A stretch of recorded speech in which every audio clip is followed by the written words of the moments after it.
c'entro anch'io.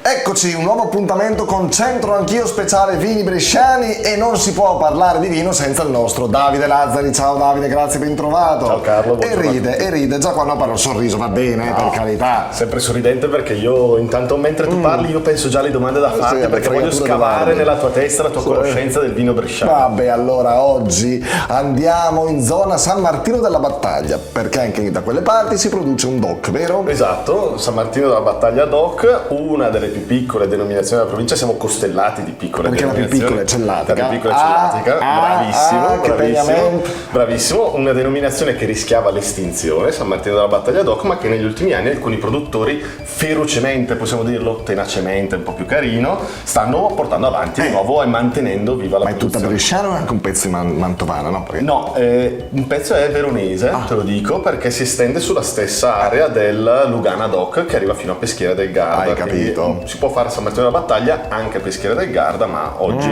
tutti i produttori sono concentrati tra Sermione e Desenzano E tu del sei andato Garda. ancora a San Martino della Battaglia? No, cioè, assolutamente, ho amici che producono San Martino della Battaglia. Tra l'altro San Martino della Battaglia, esploriamo un po' la denominazione. Secondo te, mettiamo caso che in provincia di Brescia si possa fare un vino liquoroso. Secondo te San Martino della Battaglia lo ammette un vino liquoroso? Può essere. Facciamo così, ti do 3 denominazioni dove potrebbe essere prodotto un vino liquoroso. Botticino DOC, Lugana DOC, visto che l'abbiamo citato, San Martino della Battaglia DOC. Quale di queste 3 ammette un vino liquoroso? Va bene, informo. È difficile come risposta? No, beh, l'unico vino liquoroso della provincia. E poi il vitigno San Martino della Battaglia, tornando a bomba su San Martino della Battaglia, il vitigno caratterizzante San Martino della Battaglia. Che vitigno si utilizza? Che tipo di uva si utilizza per fare San Martino della Battaglia? Non lo so. Te ne do 3 alternative. Friulano è il nome di un'uva. Il nome di un'uva. Friulano. Non lo so. Tuchi o Tai. Ti dico che sono 3 uve esistenti. Ma che sono queste cose, davvero? Sono 3 uve esistenti. Va bene, aspettami tesoro e arrivo forse, torno. E anche oggi qui in centro Brescia, in via 10 Giornate, abbiamo avvicinato qualcuno che potrebbe andar bene per il nostro quiz sui vini bresciani. Caro Davide, tu pensi di metterci in difficoltà così, ma noi magari la soluzione ce l'abbiamo. Ti chiami? Antonio. Bene, allora c'è questo quizzettino pronto per te. Rispondi quello che ne voglia, tanto io mica ti posso aiutare. Allora, oggi stiamo parlando del San Martino della Battaglia DOC. Qual è l'unica denominazione di origine bresciana che ammette la produzione di un vino liquoroso? Il Botticino DOC, il Lugana DOC o il San Martino della Battaglia DOC? Che mi dici? Il 3? Il 3 dici? Il 3 dico. Il 3, questo San Martino della Battaglia. No. Non è che è una risposta a una domanda quel trabocchetto che ci ha messo Davide, no? 3. Davide segna, San Martino della Battaglia DOC. Qual è l'uva richiesta per la produzione di San Martino della Battaglia DOC? Il Friulano, il Tuchi o il Tai?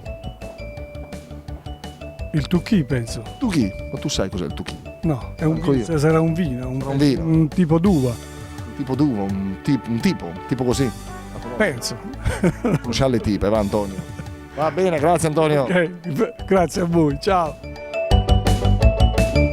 Rieccoci, Antonio napoletano, hai visto, dai, dello Svizzera, questo qua teniamocelo buono perché c'è le cose in Svizzera, Davide. Bravo, trattamelo bene. Ed è stato anche molto bravo. No! È stato anche molto bravo. La risposta ovviamente sull'unica denominazione che prevede vino liquoroso è San Martino della Battaglia. Il vino liquoroso significa che viene aggiunto di alcol puro, cioè fortificato, per evitare fermentazioni e mantenere il residuo zuccherino, diciamo, senza andare troppo nel tecnico, mentre invece il vitigno che caratterizza San Martino della Battaglia DOC, la domanda era una domanda a trabocchetto, perché tutte e 3 le risposte sarebbero state esatte, se non che Tuchi è il nome dell'uva friulano che si utilizza in Friuli, Tai che si utilizza in Veneto, Tuchi in provincia di Brescia per San Martino della Battaglia. È lo stesso vitigno che una volta si chiamava Tokai, il Tokai friulano, no? Molto famoso. Di recente, ormai da una quindicina d'anni, non si può più dire Tokai. E tu l'hai detto però poco fa. l'ho detto adesso,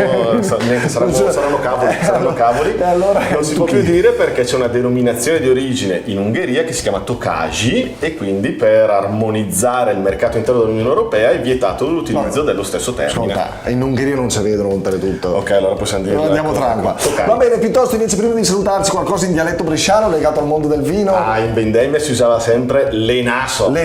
O l'enasette se era un pochino più piccolo. Che cos'è l'enasette? La nave. La nave in vendemmia che si va con il battello. Allora era questo contenitore che si chiama, diciamo, italianizzato nave. L'enaso era questo grande contenitore che si appoggiava su un carretto dove si svuotava dentro l'uva. Mi ricorda mio nonno, tra l'altro, di recente mi ha ricordato che poi per pigiare l'uva ovviamente si prendevano le signore, le fonne e si mettevano dentro l'enaso a pigiare l'uva. Per lavoro. Esatto, per pigiare l'uva. E lui mi dice, dopo le fonne, le nao diter a posto per fare le gambe. Perché così alzavano la gonna per pistare l'uva e quindi il nonno a quanto pare se la ricorda bene questa cosa. Nonno e il nipote, ci si è capiti come vanno le cose. Va bene, grazie a tutti, alla prossima, ciao!